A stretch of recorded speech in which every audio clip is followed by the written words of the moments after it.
Next question लेते हैं, question number 24। Match the following option with the column 1 to column 2 को match करना है।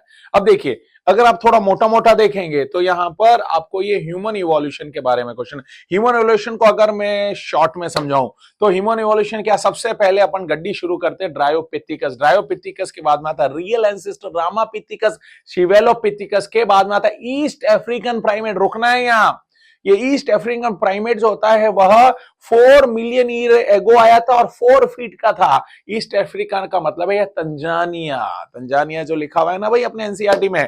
अब ये ईस्ट अफ्रीकन प्राइमेट के बाद में आता है ऑस्ट्रेलोपिथिकस, के बाद में आता है homo habilis, human like being, then homo erectus, then आता होमो सेपियन, में आते हैं क्रोमैग्नन से पहले निएंडरथल, के बाद में Neanderthal, Cro-Magnon and homo sapien sapien. ये ह्यूमन इवोल्यूशन है ना।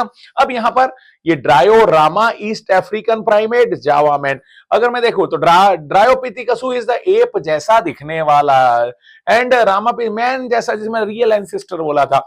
ये जो ड्रायो है ना मेरा बेटा, ये कॉमन एंसेस्टर होते हैं मैन के भी और एप के भी। ईस्ट अफ्रीकन प्राइमेट मैंने अभी बोला था ये 3 to 4 मिलियन ईयर एगो आया, होमिनिड फीचर एंड 4 फीट के थे ये। और जावा मैन मोस्ट इंपॉर्टेंट, एनसीईआरटी को फॉलो करना है, जिन्होंने फायर को ब्रोकआउट किया था, सबसे पहले डिस्कवरी किया था फायर का, और कुकिंग के लिए, हंटिंग के लिए, प्रोटेक्शन के लिए फायर को यूज किया था।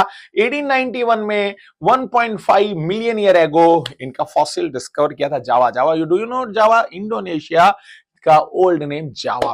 तो answer dryo means ape, rama means man, east means hominid and Java man, Java man fossil discovered. तो आंसर क्या है, A24, ये रहा 4, ये रहा 4, देन B23, B23। तो आंसर जा रहा है मेरा बेटा, that one is the answer would be 2। Yes.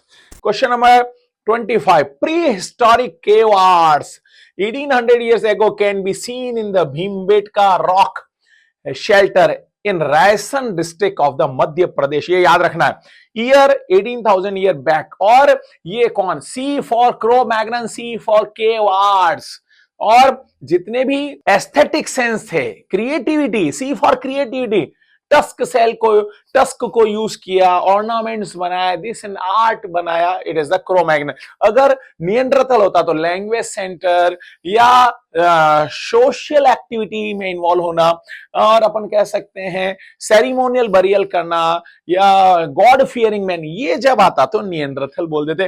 तो यहां पर प्री हिस्टोरिक, ये सारे इंपॉर्टेंस किसको, निएंडरथल मतलब लैंग्वेज सेंटर, होमोसेपियन, सेपियन ये मॉडर्न मैन है जिसमें सेल्फ कॉन्शियसनेस आया, both 1 and 2 no never ever, Cro-Magnon जिसे होमोसेपियन फॉसिलिस भी कहते हैं, ये आइस एज में एक्सटिंक्ट हो गया था। Ice age, do you know, 75,000 से जो टाइम पीरियड था, that one is the more और लेस कह सकते हैं आइस एज, जो कि वन ऑफ द रीजन बना इनके एक्सटिंक्शन का। C for Cro-Magnon, C for creativity, C for cave arts. तो आंसर है मेरा बेटा 4th।